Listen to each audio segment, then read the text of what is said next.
Desperté de un coma, pero no abrí los ojos. Mi madrastra dijo, finalmente. Me quedé quieta. Gracias a Dios que lo hice, porque entonces ella dijo. Mi nombre es Elena. Tengo 31 años. Y lo primero que escuché cuando desperté de un coma de 3 semanas fue la voz de mi madrastra diciendo. Una palabra tan suavemente que casi no la oí. Finalmente. No abrí los ojos. No sé exactamente por qué. Algún instinto que llegó antes de que mi mente consciente hubiera terminado de orientarse a la habitación, la luz, los sonidos del equipo hospitalario. La cualidad específica del aire que pertenece solo a los lugares donde las personas son mantenidas vivas por máquinas en lugar de por su propio impulso. Me quedé quieta. Mi madrastra se acercó a la cama y entonces dijo algo más. Algo destinado a la persona que estaba a su lado. Dicho con la voz que la gente usa cuando cree que nadie que importe está escuchando. He estado en esa habitación 1000 veces desde entonces en mi memoria. Todavía no estoy segura de qué parte de lo que escuché fue peor. Lo que ella dijo o el hecho de que mi padre no le dijera que parara. Ese fue el momento en que entendí que el accidente no había sido lo más peligroso que me había pasado ese mes. Bienvenidos de nuevo a Historias Frías de Venganza. Algunas traiciones se anuncian a gritos. Las que casi te destruyen llegan en silencio mientras estás tumbada e inmóvil y todos a tu alrededor creen que no puedes oírlos. Suscríbete antes de que sigamos adelante y dime tu primer nombre y tu ciudad en los comentarios. Ahora, déjame llevarte de vuelta antes de la habitación del hospital. Necesito decirte quién soy y qué tenía antes de contarte lo que intentaron quitarme. Mi nombre antes de ser Elena Ross era Elena Calewa. Mi madre era Margaret Calewa, quien murió de un agresivo cáncer de ovario cuando yo tenía 14 años. Y quien pasó los últimos 8 meses de su vida haciendo algo que no entendía hasta que tuve la edad suficiente para entenderlo. Que era asegurarse de que lo que ella había construido me llegara a mí en lugar de a las personas que vendrían después de ella. Mi madre era una promotora de bienes raíces comerciales, no a gran escala. No construía torres ni gestionaba carteras que requirieran respaldo institucional. Encontraba propiedades infravaloradas en mercados de tamaño medio. Las compraba en el momento adecuado. Las renovaba con el cuidado de alguien que entendía que el carácter de un edificio era un activo tan real como su superficie en metros cuadrados. Y las alquilaba a inquilinos que seleccionaba con el mismo cuidado. Hizo esto durante 18 años, y era muy buena en ello. También era precisa. Mantenía registros de la misma manera que los arquitectos guardan los planos. Con el entendimiento de que la exactitud no era burocracia, sino protección. Y que la protección era para las personas que venían después, no para ella misma. Cuando murió, me dejó 3 propiedades comerciales en un fideicomiso estructurado de manera que no se pudiera acceder a él hasta que yo cumpliera 25 años. Me dejó acciones en la pequeña empresa de promoción inmobiliaria que había fundado. Dejó una cuenta separada que financiaría mi educación y mis gastos de subsistencia hasta que el fideicomiso se activara. Y dejó una carta que su abogado me entregó en mi 25º cumpleaños.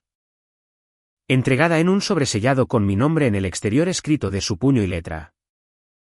La carta decía, entre otras cosas, que había pensado cuidadosamente en la estructura de lo que me dejaba y que la había hecho tan protegida como sabía hacerla.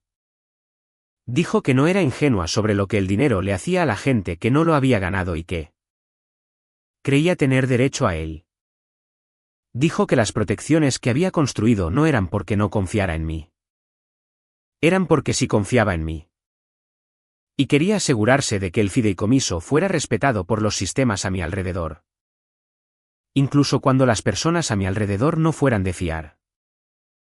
Leí la carta en mi 25º cumpleaños, sentada en mi apartamento con mi café enfriándose.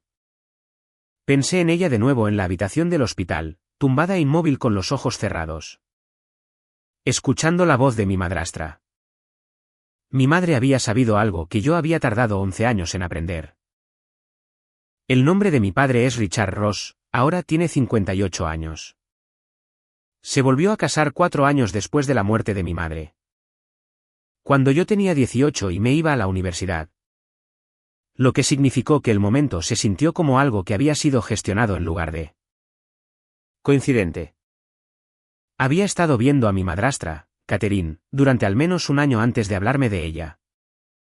Lo cual sé porque encontré una fotografía de ellos dos fechada 8 meses antes de su primera cena en nuestra casa. Archivada en una carpeta en su oficina que yo había estado revisando por una razón completamente diferente. No dije nada sobre la fotografía. Tenía 17 años y ya había aprendido que observaciones en mi hogar eran bienvenidas y cuáles cerraban. Habitaciones. Catherine se presentó como la calidez personificada cuando la conocí. Tenía 44 años entonces. Atractiva de la manera pulida de alguien que ha estado manteniendo una versión de sí misma para una audiencia desde sus 20. Y tenía la fluidez social de una persona que entendía inmediatamente lo que una habitación necesitaba de ella y lo proporcionaba sin aparentar esfuerzo. Fue amable conmigo en cada cena a la que asistí ese año. Me preguntaba por mis estudios. Recordaba detalles de conversaciones anteriores. Expresó un interés en la experiencia inmobiliaria de mi madre con lo que parecía una curiosidad genuina. En 3 ocasiones distintas durante mi último año de secundaria. Hizo preguntas sobre la estructura del fideicomiso que mi madre había dejado. Respondí de manera general porque todavía no tenía el marco para entender por qué las preguntas llegaban en la secuencia en que llegaban. Mi madrina, Patricia, sí lo tenía. Patricia Holt había sido la amiga más cercana de mi madre desde que tenían 20 años y había sido nombrada mi madrina cuando nací y había asistido a cada evento significativo de mi vida con la presencia constante de alguien que se toma el papel en serio en lugar de decorativamente. Ahora tenía 62 años. Una abogada de sucesiones jubilada que había redactado parte del lenguaje protector en los documentos del fideicomiso de mi madre. Conoció a Catherine en mi cena de graduación de la secundaria. Me llamó a la mañana siguiente.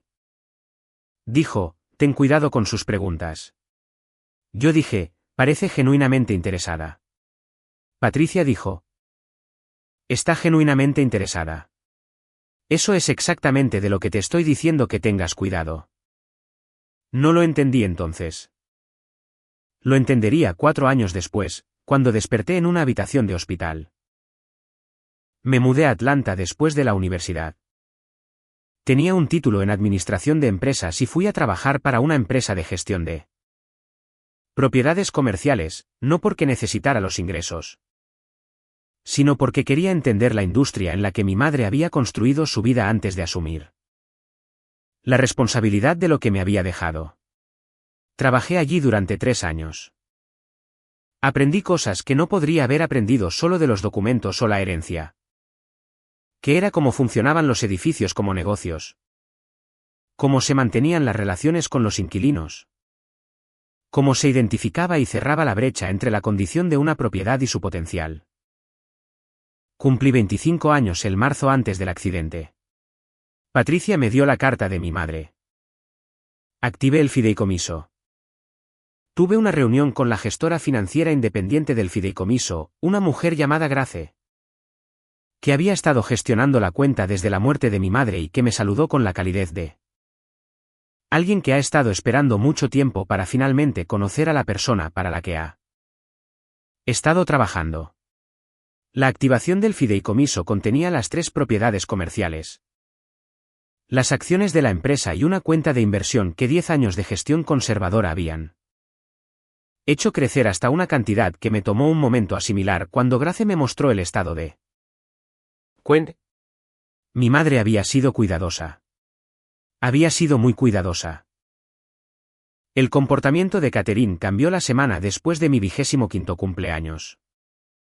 Lo noté entonces, pero no lo identifiqué correctamente. Las preguntas se volvieron menos generales. Se volvieron transaccionales. Preguntó sobre propiedades específicas. Preguntó sobre la estructura del consejo de administración de la empresa. Preguntó si había considerado actualizar los acuerdos de gestión del fideicomiso ahora que yo era la beneficiaria controladora. Di respuestas generales. Le dije a mi padre que ella había estado haciendo preguntas. Él dijo, solo está interesada en tu éxito. Se preocupa por ti. Noté la evasiva. No insistí. Eso fue en marzo. El accidente fue en septiembre. Había estado conduciendo de regreso de una inspección de propiedad un jueves por la tarde. Una carretera secundaria. Del tipo con una cualidad particular de luz de última hora de la tarde que dificulta juzgarlas. Distancias con precisión. Un camión que se saltó un semáforo en rojo en un cruce que yo estaba atravesando con derecho de paso. No recuerdo el impacto. Recuerdo la luz antes de él y luego nada hasta la habitación del hospital 3 semanas después. Los médicos me dijeron después que había estado en un coma inducido médicamente durante 11 días y en un coma natural durante otros 10. Me dijeron que mi actividad cerebral había sido monitoreada y había mostrado signos de conciencia creciente en los días previos a que realmente despertara. Me dijeron que mi recuperación era notable dada la gravedad de la lesión inicial. Me dijeron todo esto después. Mientras estaba en coma, la gente me había hablado libremente. Vinieron visitas, vinieron enfermeras, vino mi padre, vino Catherine. Hablaban en las voces bajas de las personas en espacios médicos. Y decían cosas que se suponía que el cuerpo inconsciente tumbado en la cama no estaba procesando. El cuerpo lo estaba procesando todo. Volví lentamente. Primero el sonido, luego la luz a través de mis párpados. Luego la capacidad de ubicarme en el espacio. Luego el pensamiento llegando en fragmentos que se ensamblaron gradualmente en una comprensión coherente durante un periodo de horas en una mañana de jueves 3 semanas después del accidente. Supe dónde estaba antes de abrir los ojos. Lo supe por los sonidos y el olor y la textura de las sábanas y la cualidad específica del silencio. Entre las máquinas. Me quedé quieta y me orienté. Entonces la puerta se abrió. Pasos, 2 pares. Unos que reconocí como los de Catherine por el sonido de sus zapatos. Un patrón que había estado escuchando durante 13 años. Unos que reconocí como los de mi padre por el peso y el ritmo de los mismos. La puerta se cerró detrás de ellos. Catherine se movió al lado de la cama. Miró los monitores por un momento. Luego dijo una palabra tan suavemente que si hubiera estado un poco menos alerta, la habría pasado por alto. Finalmente. Me quedé quieta. Controlé mi respiración con la atención enfocada de alguien que entiende que los siguientes segundos importan más que cualquiera de los que han venido antes. Catherine se giró ligeramente hacia mi padre. Dijo algo más. Algo que me dijo en menos de 10 palabras lo que había estado sucediendo en las 3 semanas que había estado tumbada en esta cama. No me moví. No abrí los ojos. Me quedé en la habitación del hospital a la luz de la mañana tardía y pensé en la carta de mi madre. Y lo que había escrito sobre el sistema que había construido para proteger lo que me dejaba. Pensé en la voz de Patricia en el teléfono la mañana después de mi cena de graduación. Ten cuidado con sus preguntas. Había tenido cuidado con sus preguntas. No había tenido suficiente cuidado con sus respuestas. Eso estaba a punto de cambiar. Lo que Catherine dijo después de finalmente fueron 7 palabras. Las he contado muchas veces desde entonces. Una firma más y todo es nuestro. Se lo dijo a mi padre en la voz baja de alguien que ha estado diciendo cosas en habitaciones de hospital durante 3 semanas y se ha sentido cómoda con la suposición de que la persona en la cama no está recibiendo la información. Mi padre no dijo nada en respuesta. Ese silencio fue su propia sentencia. Me quedé completamente quieta y catalogué lo que acababa de escuchar con la atención enfocada de alguien que entiende que los próximos minutos son un documento que se está escribiendo y que cada detalle importará más tarde. Una firma más. No aún y esperamos que se recupere. No aún los médicos creen que está mejorando. Una firma más. El lenguaje de una transacción en curso. El lenguaje de alguien que había estado trabajando en una secuencia y había llegado al último paso y expresaba alivio por la proximidad de la finalización en lugar de por la conciencia de la persona sobre la que estaban de pie. Todo nuestro, no suyo, no de la familia, nuestro. Dos personas, un círculo cerrado. Mi padre no le había dicho que parara. La puerta se abrió de nuevo. Entró una enfermera, dijo algo sobre los signos vitales. Se movió por la habitación con la silenciosa eficiencia de alguien que realiza una tarea rutinaria. Catherine y mi padre se hicieron a un lado. La enfermera revisó los monitores, hizo una nota, se fue. La puerta se cerró. Catherine dijo, ¿cuándo viene Harrow? Mi padre dijo, mañana por la mañana, a las 9. Catherine dijo, dile que traiga toda la documentación de transferencia. Quiero que todo esté listo. Mi padre dijo, lo haré.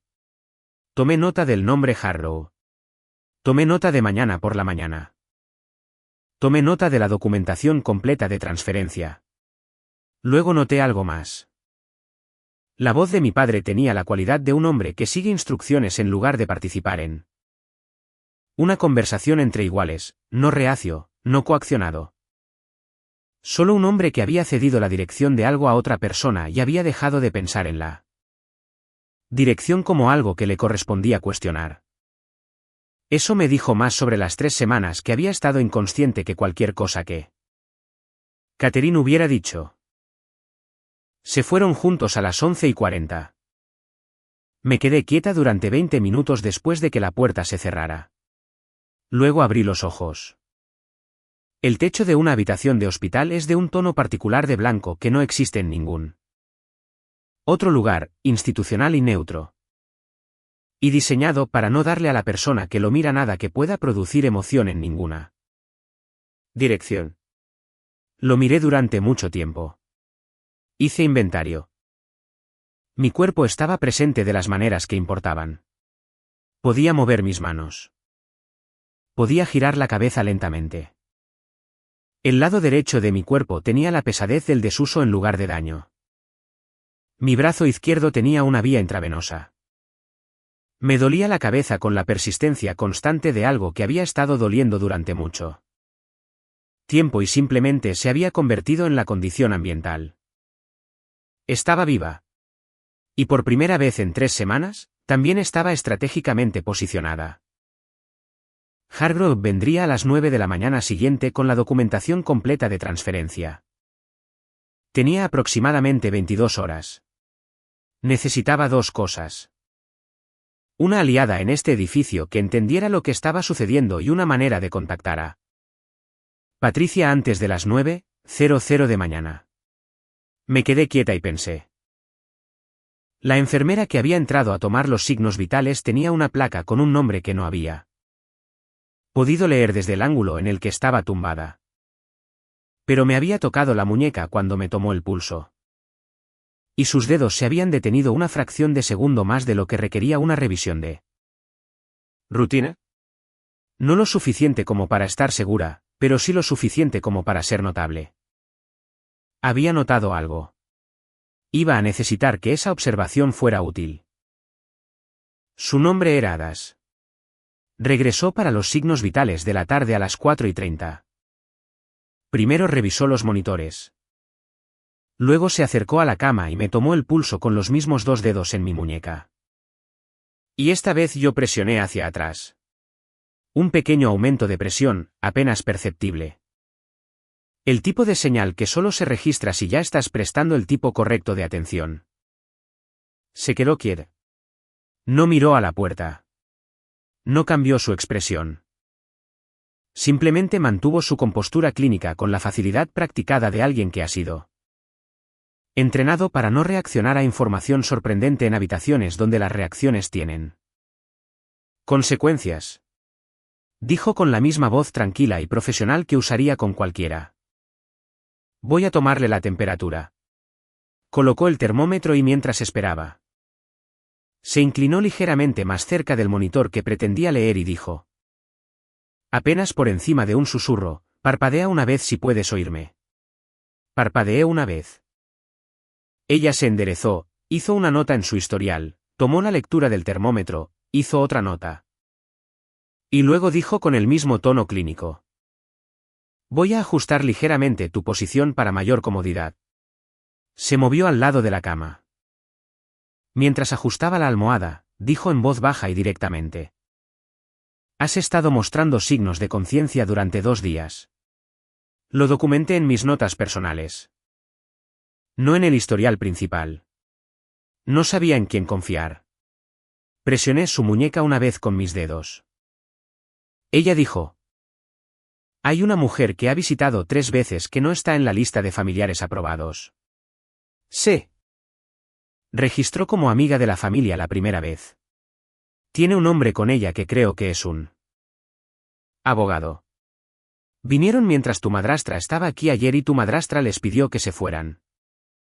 Presioné su muñeca de nuevo. Ella dijo: ¿quieres que contacte a alguien? Presioné una vez para decir sí. Ella dijo: dime cómo. Todavía no podía hablar. Mi garganta tenía la aspereza de 3 semanas de intubación y desuso. Pero mi mano podía moverse lo suficiente. Ada se entendió antes de que tuviera que preguntar.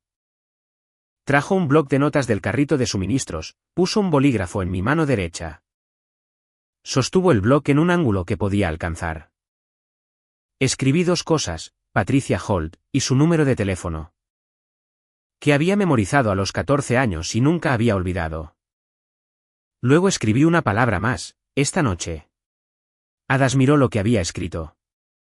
Me miró. Dijo: la llamaré desde mi teléfono personal en mi descanso, no desde el sistema del hospital. Presioné su muñeca. Ella dijo: no abras los ojos para nadie más esta noche. No hasta que yo te diga que es seguro. Cerré los ojos. Terminó sus notas y se fue. Me quedé en la cama y catalogué todo lo que había escuchado durante 3 semanas desde una posición que todos creían pasiva. Necesito contarte lo que sabía para ese jueves por la noche. Lo sabía porque había estado inconsciente durante 3 semanas en una habitación donde la gente hablaba libremente y porque el cerebro, incluso en su estado más comprometido, graba. No todo, no limpiamente. En fragmentos que se habían estado ensamblando desde el momento en que la conciencia comenzó a regresar. De la misma manera que un documento se reensambla a partir de fragmentos cuando tienes el software adecuado y suficiente tiempo. Catherine había visitado 11 veces. Lo sabía porque diferentes enfermeras lo mencionaron en diferentes conversaciones y yo había estado contando. Mi padre había visitado 7 veces. Patricia había visitado 3 veces y se le había pedido que se fuera 2 veces. Un hombre cuyo nombre había oído como Harrow había visitado una vez con Catherine un día en que mi padre no estaba presente. Esa visita había durado 40 minutos. La conversación que había escuchado parcialmente era sobre documentación y autorizaciones y el cronograma para finalizar una transferencia de autoridad de gestión. Un hombre diferente, cuyo nombre no había captado. Había visitado en 2 ocasiones distintas y había hablado con mi padre en un tono que era diferente. Al tono de abogado. Más bajo, más cuidadoso, el tono de alguien que da noticias que requieren un manejo cuidadoso. Había oído la frase poder notarial en esa conversación. Había oído la frase apoderado médico. Había oído, en la segunda de esas visitas, a mi padre decir cuánto tiempo más necesitamos esperar. El otro hombre había dicho que los médicos dicen 2 semanas más antes de tomar cualquier determinación permanente. Mi padre había dicho ¿y si nos movemos antes de eso? El hombre había dicho que entonces necesitamos que la documentación sea hermética. Esa conversación había ocurrido un martes. No sabía qué martes. No sabía cuántos días antes de que me despertara, pero sabía lo que significaba. No habían estado esperando a que me recuperara. Habían estado esperando un cronograma que sirviera a un proceso legal sobre el que no me habían consultado. Mi padre no era un hombre que había sido manipulado por una mujer a la que amaba para participar en algo que no entendía. Mi padre era un hombre que había estado participando en algo que entendía completamente. Esa era la parte a la que volvía una y otra vez en las horas entre la visita de hadas y la llegada de Patricia. No Catherine. Catherine se había revelado a lo largo de 13 años de maneras que yo había elegido no leer correctamente. Había preguntado por el fideicomiso. Había preguntado por las propiedades. Había preguntado por la estructura de gestión. Lo había hecho de manera agradable y constante. Y yo lo había atribuido a la curiosidad de una mujer que estaba interesada en la vida de su hijastra. No había sido curiosidad. Pero Catherine era una mujer en la que nunca había confiado completamente. El descubrimiento de sus intenciones fue doloroso sin ser impactante. Mi padre era diferente. Mi padre había estado en una habitación de hospital y había preguntado cuánto tiempo más necesitamos. Esperar mientras su hija yacía inconsciente en la cama a 1 metro de él. Esa era la traición para la que no tenía un marco en el que encajarla sin reconstruir el marco desde cero. Patricia llegó a las 8:15 esa noche. Lo sé porque Hadas entró a las 8:10 y dijo en voz baja mientras revisaba mi vía intravenosa. Está en el estacionamiento. Voy a traerla por la entrada del personal. Hay una ventana de aproximadamente 12 minutos antes de que la enfermera jefa haga sus rondas. Presioné su muñeca. Patricia entró por la puerta a las 8:18. Escuché sus pasos y los reconocí de la misma manera que había reconocido los de Catherine. El ritmo de alguien a quien había estado escuchando toda mi vida. Se acercó a la cama. No dijo nada por un momento. Luego dijo muy bajo, Elena, si puedes oírme, aprieta mi mano. Le apreté la mano. Hizo un sonido que no era una palabra. El sonido de alguien absorbiendo un alivio que había estado conteniendo durante 3 semanas. Se sentó en la silla junto a la cama, se inclinó cerca y dijo. Voy a contarte lo que sé y necesito que escuches sin reaccionar porque Hadas dice que tenemos 11 minutos. Mantuve los ojos cerrados. Le apreté la mano una vez para decir que sí. Ella dijo.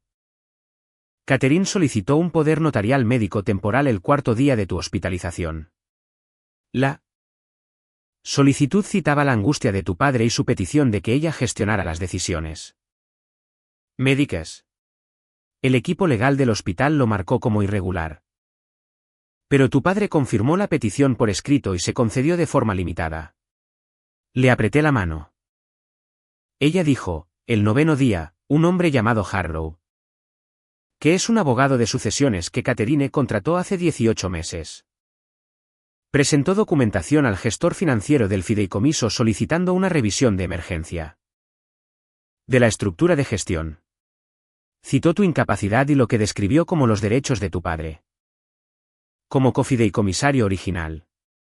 Ella dijo, Grace, la gestora financiera de tu fideicomiso. Rechazó la solicitud y me contactó de inmediato. He estado en contacto con Grace desde el 10º día. Le apreté la mano 2 veces. Ella entendió. Dijo, Grace no ha procesado nada. Ha estado demorando las cosas con requisitos de procedimiento. Solicitando documentación que lleva tiempo producir. Pidiendo aclaraciones que requieren respuestas. Nos ha ganado tiempo. Hizo una pausa. Dijo. Hargrove viene mañana a las 9 con lo que Catherine describió a tu padre como la documentación final. De transferencia. No sé exactamente qué contiene la documentación. Pero creo que está destinada a completar una transferencia de la autoridad de gestión sobre los activos principales del fideicomiso mientras permaneces incapacitada. Dijo, Elena. Creen que tienen 3 días antes de que el equipo médico tome alguna determinación permanente sobre tu estado. Están tratando de completar la transferencia antes de que tu estado médico cambie. Dijo, lo que necesito saber es qué quieres hacer. Abrí los ojos. Patricia me miró. No reaccionó con la sorpresa visible de alguien que se encuentra con lo inesperado. Había pasado 40 años como abogada de sucesiones. Había estado esperando este momento desde la noche en que Adas la llamó desde un teléfono personal. En el estacionamiento de un hospital. Dijo, hola, cariño. Dije con una voz que salió apenas como un susurro después de 3 semanas de desuso. Harrow no puede entrar en este edificio mañana. Ella dijo, no lo hará. Dije, necesito que Grace tenga documentación de mi conciencia antes de las 9. Ella dijo, Adas ha estado tomando notas personales desde el martes, fechadas con hora y con formato clínico. ¿Las firmará esta noche? Dije, ¿y el equipo médico? Patricia dijo. Tengo un colega abogado que se especializa en asuntos médico-legales. Está disponible esta noche. Puede estar aquí a las 6:00 de la mañana. Dije, ¿conoce la situación? Ella dijo, sabe lo suficiente. Dije, necesito saber todo lo que se ha movido, todo lo que se ha presentado. Todo lo que ha cambiado de manos desde el accidente. Patricia sacó una carpeta de la bolsa que había traído y la colocó en la cama a mi lado. Dijo, he estado preparando esto desde el 10º día. Abrí la carpeta con manos que eran más lentas de lo que estaba acostumbrada y menos firmes. Pero funcionales. La carpeta contenía 14 páginas. Leí cada una. Para cuando terminé, mi voz era más firme de lo que había sido cuando llegó Patricia. Y el dolor en mi cabeza tenía la cualidad de algo a lo que se le había dado una dirección en la que moverse en lugar de simplemente persistir sin propósito. Miré a Patricia. Dije, cometieron 2 errores. Ella dijo, dime. Dije. Usaron a Hargrove y Hargrove usó la misma documentación de fideicomiso que mi madre construyó. La documentación que ella construyó contigo. Patricia me miró. Dije, conoces cada protección en esos documentos, cada cláusula, cada condición. Ella dijo, yo redacté la mayoría de ellas. Dije, entonces conoces la cadena de autorización que habrían necesitado eludir. Ella dijo, sí. Dije, la eludieron correctamente. Patricia guardó silencio por un momento. Luego dijo, no, no lo hicieron. Dije, muéstrame. Ella me lo mostró.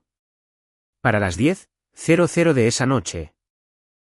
Adas había firmado sus notas personales en presencia de Patricia y del abogado médico legal que había llegado a las 9:30. Para las 11:00, la gestora financiera del fideicomiso, Grace, tenía una notificación formal de mi conciencia recuperada con documentación de respaldo de 2 testigos médicos. Para las 11:30. Patricia había presentado una moción de emergencia ante el Tribunal Testamentario solicitando un congelamiento inmediato de cualquier transacción relacionada con el fideicomiso pendiente de una revisión de capacidad. Para la medianoche. La cita de Hargrove a la mañana siguiente se había vuelto procesalmente irrelevante. Me quedé en la cama del hospital y pensé en mi madre sentada en su escritorio hace 18 años. Construyendo protecciones que esperaba que nunca necesitara. Las había construido de todos modos porque había entendido algo que Catherine y mi padre no habían entendido cuando comenzaron su cuidadoso proceso de 3 semanas. Las protecciones no estaban en los documentos del fideicomiso. Las protecciones estaban en las personas que habían ayudado a construirlos. Y esas personas habían estado esperando a que yo despertara. El nombre del abogado médico legal era David Chen. Tenía 53 años. Preciso de la manera de alguien que había pasado 30 años en la intersección de la atención médica y la ley. Y había desarrollado a través de ese trabajo una ausencia total de sentimentalismo sobre situaciones que requerían claridad en lugar de consuelo. Patricia había trabajado con él en 3 casos durante la década anterior y lo había descrito por Teléfono la noche anterior como alguien que no desperdicia palabras ni tiempo. Llegó a las 6 de la mañana como prometió. Primero revisó la documentación de Hadas. Revisó sus propias notas de la evaluación de la noche anterior. Habló con la médica tratante, una mujer llamada doctora Apor, que había estado gestionando mi atención desde el accidente y que, resultó, tenía sus propias preocupaciones sobre ciertas decisiones tomadas durante mi incapacidad que no había podido plantear a través de los canales oficiales sin documentación que la respaldara. La doctora Apor había estado observando. No estaba segura de lo que estaba observando, pero había estado observando. David se reunió con ella durante 40 minutos en una sala de conferencias al final del pasillo. Mientras yo yacía en mi cama, y Patricia se sentaba en la silla a mi lado. Y no hablamos porque no había nada que necesitara decirse que no se hubiera dicho ya. Y porque ambos entendíamos que las próximas horas eran un proceso en lugar de una conversación. Y que el proceso requería paciencia más que palabras. A las 7:15, David regresó. Dijo: la doctora Apor está preparada para presentar una evaluación de capacidad enmendada que documenta tu conciencia a partir del jueves por la noche. La evaluación tendrá fecha y hora y anulará la documentación de estado médico existente en la que se basó la solicitud de Harrow. Dije: ¿qué significa eso para el poder notarial?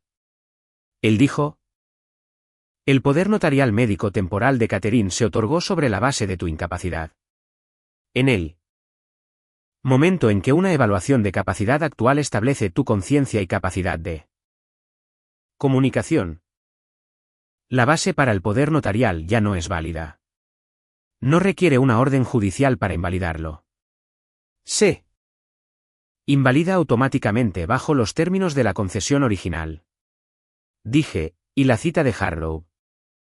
Él dijo: la moción de emergencia de Patricia fue recibida por el Tribunal Testamentario a las 11:47 de anoche. El juez de turno del tribunal la revisó a las 4 de esta mañana y emitió un congelamiento temporal de todas las transacciones relacionadas con el fideicomiso a la espera de una audiencia de capacidad de emergencia. La audiencia está programada para el lunes. Dijo: cuando Hargrove llegue a las 9, descubrirá que no le queda nada por hacer. Hargrove llegó a las 9:04.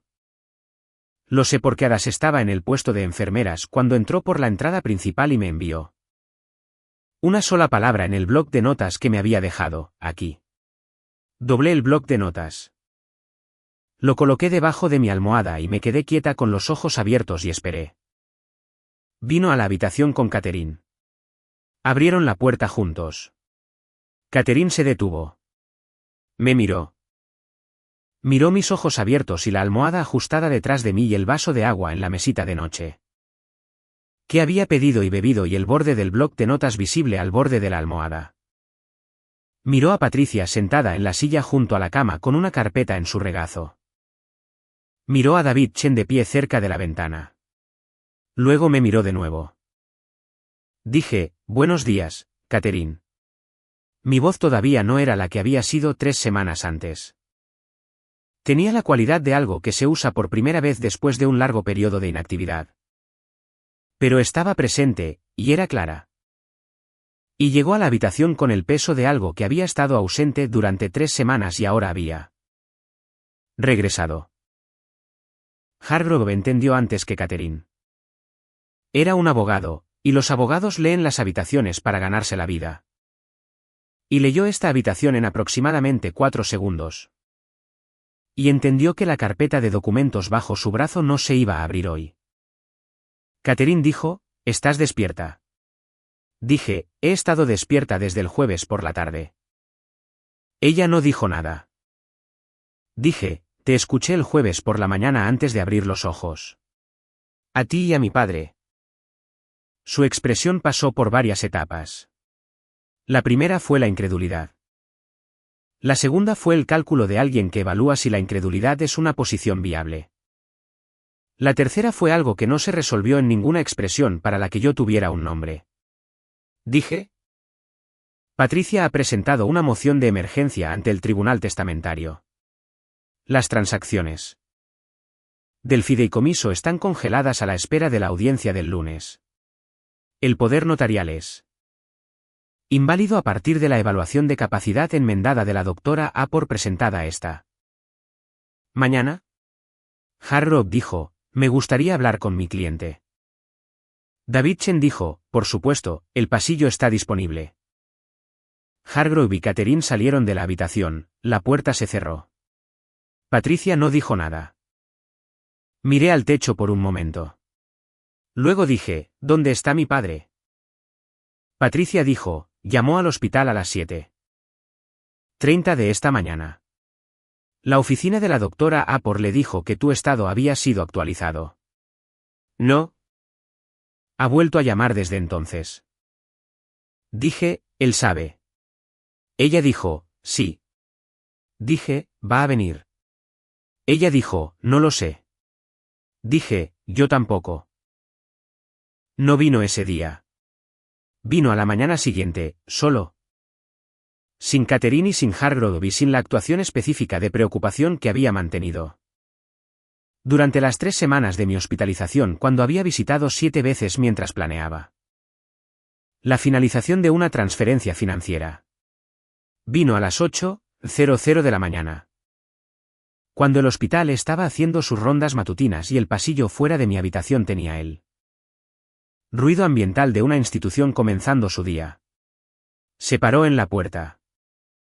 Parecía un hombre que había pasado las últimas 36 horas llegando a una comprensión de sí mismo que había estado evitando durante mucho tiempo. Tenía 58 años y había construido una versión de sí mismo en torno a una mujer que había estado haciendo preguntas sobre el fideicomiso de su hija desde antes de que le hubiera dicho a esa hija que la mujer existía. Había dejado que esas preguntas se convirtieran en una dirección. Había dejado que la dirección se convirtiera en un plan. Había estado en esta habitación hace 3 semanas y había preguntado cuánto tiempo más necesitamos. Esperar mientras yo yacía en la cama. Él sabía que yo sabía eso. Entró en la habitación y se sentó en la silla junto a la cama que Patricia había estado ocupando y se miró las manos. Dijo, no sé cómo empezar. Dije, entonces no empieces. Solo dime la verdad.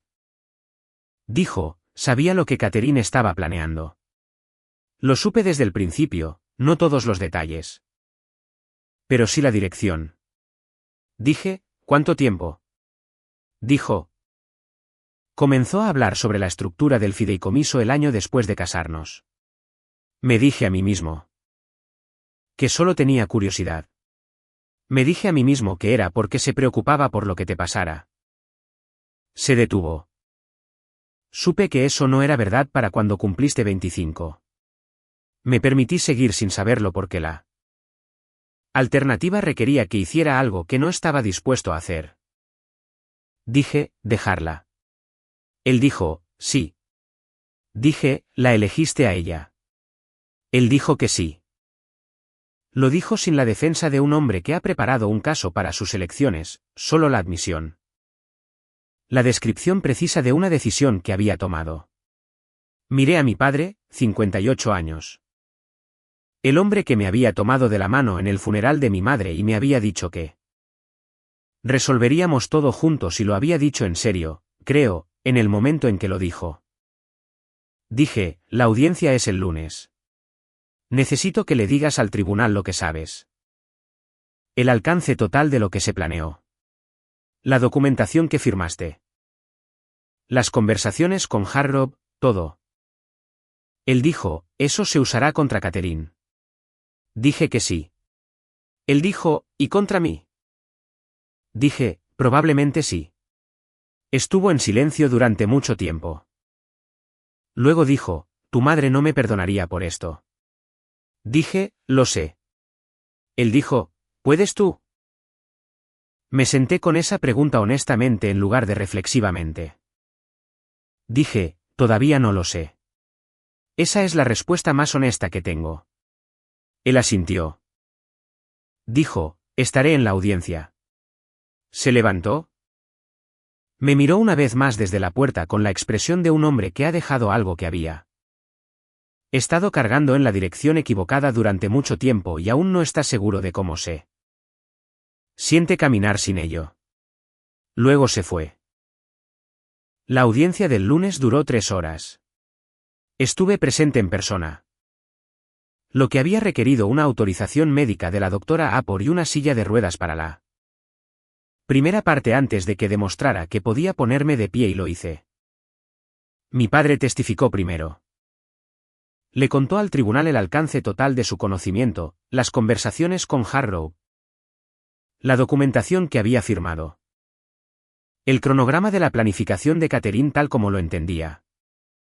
Respondió a cada pregunta que el colega abogado de Patricia le hizo sin desviar y sin la versión manipulada de los hechos. Le costó considerablemente. También fue, creo, lo más honesto que había sido en un contexto profesional en varios años. El abogado de Catherine intentó caracterizar a la gestora financiera del fideicomiso, Grace, como si hubiera actuado incorrectamente al negarse a procesar las solicitudes de transferencia. Grace trajo 14 meses de correspondencia documentada a la audiencia que demostraba que había seguido cada requisito de procedimiento correctamente y había planteado preocupaciones a través de los canales apropiados en cada etapa. El tribunal revisó la documentación de transferencia de Harrow. Patricia había tenido razón sobre la cadena de autorización. Mi madre había construido un fideicomiso con una estructura de autorización en capas que requería una verificación independiente en cada etapa de cualquier transacción importante. La verificación en la tercera etapa requería la firma del asesor legal independiente del fideicomiso. Un papel desempeñado por un abogado que mi madre había nombrado específicamente en los documentos del fideicomiso cuando los creó. Ese abogado era Patricia. Catherine y Harrow no conocían el papel de Patricia en la estructura. O lo sabían y creían que podía ser eludida. De cualquier manera, la elusión no se había completado. Y la autorización de la tercera etapa faltaba en cada documento de la carpeta de Harrow. La transferencia nunca había sido legalmente ejecutable. Mi madre había sabido algo hace 18 años que había protegido a su hija en una habitación de hospital. 3 décadas después. Había sabido que las personas con más probabilidades de intentar quitar algo eran las personas más cercanas a la persona que lo poseía. Y había construido la protección en consecuencia, anclándola en una relación en la que confiaba, en lugar de en una estructura que podía ser navegada por alguien con suficiente tiempo y el abogado adecuado. Había confiado en Patricia. Patricia había resistido. El tribunal congeló todas las transacciones pendientes. Invalidó el poder notarial de Catherine con efecto retroactivo y remitió el asunto al fiscal del distrito para investigar un posible fraude, falsificación y mala conducta financiera. Mi padre fue destituido como cofideicomisario. Fui confirmada como la única autoridad controladora. Las consecuencias que siguieron llegaron con la minuciosidad procesal de los sistemas que se mueven deliberadamente en lugar de rápidamente. Catherine fue arrestada 4 meses después de la audiencia. La investigación del fiscal del distrito descubrió el alcance total de la planificación, incluida la evidencia de que Harrow había preparado documentos de autorización falsificados para la verificación de la tercera etapa que no se habían desplegado porque la ventana se había cerrado antes de que pudieran usarse. El cargo de falsificación fue el que más importó estructuralmente. Transformó el caso de una disputa civil sobre la gestión de un fideicomiso en un asunto penal con evidencia específica de intención. Hargrove entregó su licencia de abogado a la espera del resultado de la investigación del colegio de abogados que siguió. Los activos de Catherine fueron congelados durante la investigación. Los artículos de lujo que había comprado en las semanas posteriores a mi accidente, anticipando la finalización de la transferencia, fueron objeto de procedimientos de recuperación. Mi padre cooperó plenamente con la investigación. Su cooperación se tuvo en cuenta, pero no eliminó las consecuencias Fue destituido permanentemente de cualquier papel en la estructura del fideicomiso. Enfrentó responsabilidad civil por su participación en la planificación y llegó a un acuerdo que le exigía devolver al fideicomiso la cantidad que se le había pagado de sus cuentas durante un periodo en el que había estado actuando en contra de mis intereses. Vivía solo para cuando se alcanzó el acuerdo. Catherine se había mudado cuando el arresto se volvió inminente. Había hecho el cálculo de que la proximidad a él ya no le servía y había actuado en consecuencia con la misma eficiencia que había aplicado a todo lo demás. Salí del hospital 12 días después de la audiencia del lunes. La doctora Apor me dio el alta con la satisfacción específica de una médica cuyo paciente se ha recuperado desafiando un pronóstico temprano y que se toma ese desafío personalmente como un logro profesional. Adas me acompañó hasta la salida. En la puerta, dijo, fuiste la persona más tranquila que he visto en una situación así. Dije, tuve una muy buena maestra. Ella me miró. Dije. Mi madre. Ella me enseñó que la protección está en las personas que te ayudaron a construirla. No en los documentos. Adas dijo, parece que era extraordinaria. Dije, era precisa. Lo que resultó ser lo mismo. 8 meses después del accidente. Estaba sentada en la oficina de la gestora financiera del fideicomiso, Grace. Para nuestra primera revisión trimestral desde que había asumido el control total. El fideicomiso estaba intacto. Las propiedades estaban funcionando bien. Las acciones de la empresa habían aumentado de valor durante el periodo en que la interferencia de gestión de Catherine había sido bloqueada por las demoras procesales de Grace. La cuenta de inversión continuó creciendo con la paciencia conservadora que mi madre había establecido. El cuidadoso trabajo de mi madre había sobrevivido. Patricia vino a cenar a mi apartamento ese sábado. Había cocinado como mi madre me había enseñado, con atención en lugar de velocidad. Y nos sentamos en la mesa de la cocina y hablamos de cosas que no eran el caso ni el hospital ni la audiencia. Hablamos de mi madre. Patricia dijo que a ella todo el asunto le habría parecido exasperante. Yo dije que le habría parecido predecible. Patricia dijo que eso también. Dijo que sabía contra qué se estaba protegiendo cuando construyó esos documentos. Lo había visto en otras familias. Quería asegurarse de que tuvieras algo que resistiera incluso si las personas a tu alrededor no lo ¿hacían? Dije la cadena de autorización. Patricia dijo que la llamó la semana antes de morir. Dijo que quería revisar los documentos una vez más. Pasamos 3 horas al teléfono. Hizo 2 pequeños cambios. Patricia miró su copa de vino. Uno de ellos fue el requisito de la tercera etapa. Dije que lo añadió en esa llamada. Patricia dijo que sí. No dije nada por un momento. Luego dije, ella lo sabía. Patricia dijo, ¿sabía algo? No sabía exactamente qué. Pero sabía lo suficiente como para añadir una capa más. Pensé en mi madre en las últimas semanas de su vida. Gestionando su empresa desde una silla mientras su cuerpo se abría camino hacia un final.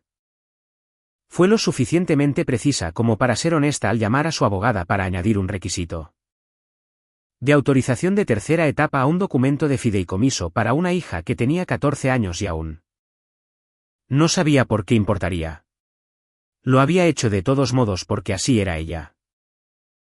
Desperté de un coma de 3 semanas y mantuve los ojos cerrados. Escuché a mi madrastra y a mi padre planeando la finalización de una transferencia financiera que había estado en progreso desde el día de mi accidente. Me quedé quieta durante horas y lo catalogué todo. Una enfermera llamada Adas notó mi conciencia y contactó a Patricia. Patricia llegó esa noche con 14 páginas de documentación que había estado preparando desde el 10º día. Presentamos una moción de emergencia a las 11:47 de esa noche. El tribunal testamentario congeló todas las transacciones a las 4 de la mañana. Hargrove llegó a las 9 y no encontró nada que hacer. Mi padre testificó en la audiencia del lunes. Catherine fue arrestada 4 meses después. El fideicomiso fue confirmado bajo mi único control. El requisito de autorización de tercera etapa de mi madre, añadido en la última semana de su vida. Fue la protección que no pudo ser eludida. Esa es toda la historia. Ahora, esto es lo que quiero dejarles. Mi madre murió cuando yo tenía 14 años. Pasó las últimas semanas de su vida haciendo llamadas a abogados y añadiendo cláusulas a documentos.